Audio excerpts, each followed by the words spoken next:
Hi friends, welcome to VSV lux. உங்கள் அனைவருக்கும் எனது அன்பு வணக்கம். இன்றைக்கி நம்ம ஃப்ரெஞ்ச் ஃப்ரை நம்ம பிள்ளைங்களுக்கு ரொம்ப ரொம்ப பிடிக்கும் இல்லையா? நம்ம வீட்லேயும் ரொம்ப கரகரப்போட நல்ல கலராக இருக்குங்க. நீங்கள் இந்த வீடியோவை மிஸ் பண்ணாமல் கண்டிப்பாக இதே மாதிரி செஞ்சு பாருங்கள். பிள்ளைங்க ரொம்பவே விரும்பி சாப்பிடுவாங்கங்க.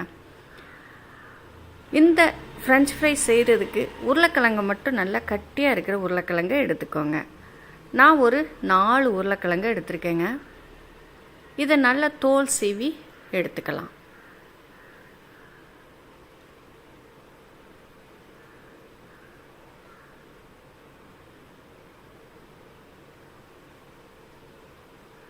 இந்த மாதிரி எடுத்துக்கிட்டு ஈவனாக இருக்கிறதுக்காக நல்லா சமமாக கட் பண்ணிக்கிட்டு ஸ்லைஸாக கட் பண்ணிவிட்டு நீளமாக கட் பண்ணணுங்க.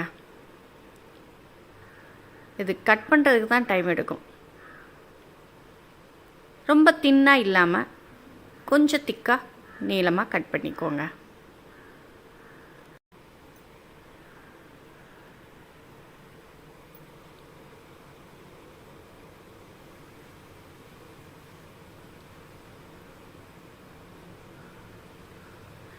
இந்த அளவுக்கு கட் பண்ணி எடுத்துக்கோங்க. இப்போ நான் 4 உருளைக்கிழங்கு கட் பண்ணிட்டேன். இதை நல்லா தண்ணியில் கழுவணுங்க. மாவுச்சத்து அதிகமாக இருக்கிறதுனால பாருங்கள் தண்ணி எப்படி இருக்குன்னு பாருங்கள். தண்ணி நல்லா கலராகிற வரைக்கும் நம்ம கழுவி எடுத்துக்கணும். பாருங்கள் தண்ணி எப்படி இருக்குன்னு. இந்த அளவு கழுவி எடுத்ததுக்கப்புறம் நம்ம இதை வேக வைக்கணுங்க. இதுக்கு ஒரு 2 லிட்டர் தண்ணி நான் கொதிக்க விட்டுருக்கேன். இதுக்கு தேவையான அளவு உப்பு போடுறேங்க. ஒரு 1½ ஸ்பூன் அளவு உப்பு போடுறேன். அரை லெமனை பிழிஞ்சு விட போகிறேன். இந்த லெமன் எதுக்கு பிழிஞ்சு விட்றோம் அப்படின்னா, ஃப்ரெஞ்ச் ஃப்ரை நம்ம பொரிக்கிறப்போ கலர் சேஞ்ச் ஆகாமல் இருக்கிறதுக்காக இந்த லெமன் பிரிஞ்சு விட்ருக்கணுங்க. அப்படி தோலோடையே உள்ளே போட்டுருங்க.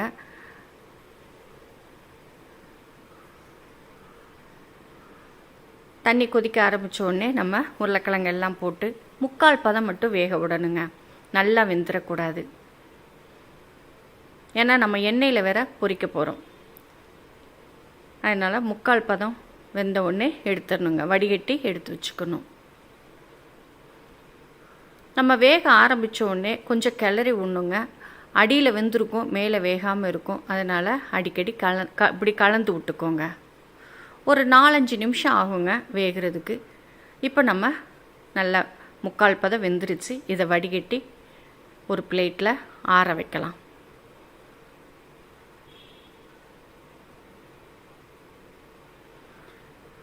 இப்போ நல்லா ஆறி வந்துருச்சுங்க.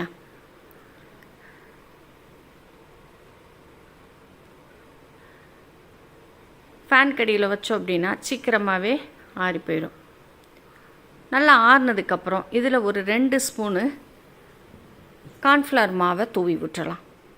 இந்த கார்ன்ஃப்ளவர் மாவு போடுறப்போ நமக்கு நல்ல கரகரப்போட கிடைக்குங்க. இந்த மாவு எல்லா உருளைக்கிழங்குலையும் சேர்கிற மாதிரி கலந்து விட்டுக்கலாம். 2 கையால் கலந்து விடுங்க, ஈஸியாக இருக்கும். இப்படி எல்லாம் நல்லா ஈவனாக கலந்ததுக்கப்புறம் எண்ணெயை நான் சூடு பண்ணிகிட்ருக்கேங்க.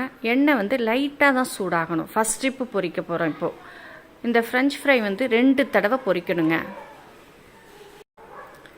முதல் தடவை பொரிக்கும்போது எண்ணெய் லைட்டாக சூடானா போதும். அந்த சூட்லேயும் ஒரு நிமிஷம் மட்டும் நம்ம உருளைக்கிழங்க பொரிய விட்டு எடுக்கணுங்க. 1 நிமிஷம் பொரிச்சா போதும்.